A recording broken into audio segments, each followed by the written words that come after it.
Monsters at Work episode 2 came out today on Disney Plus.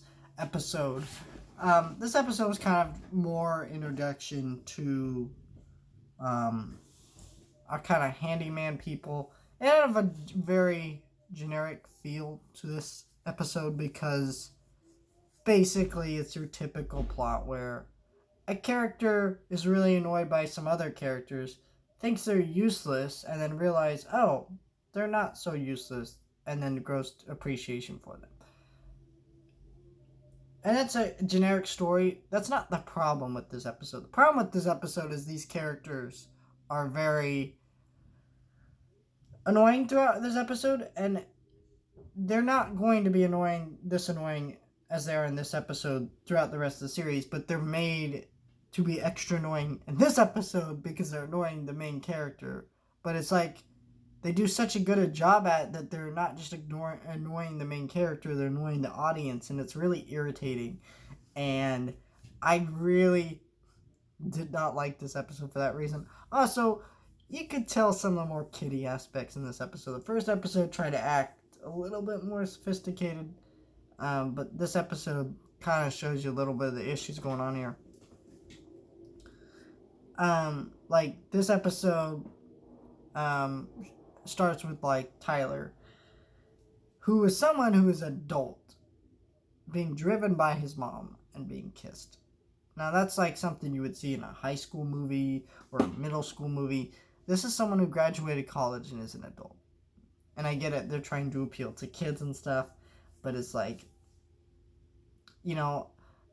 that's fine. I think my issue with this show trying to be more kid-oriented is this.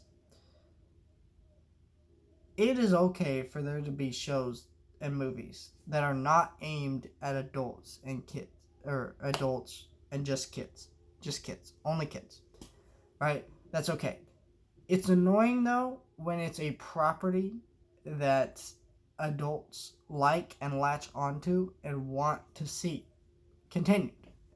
And, if you want to make something that's just for kids, fine. But you need to make it just for kids then.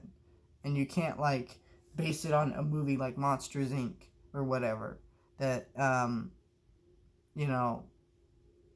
is really a movie that adults and children alike love, and they'd expect that from the show. That's an issue to me.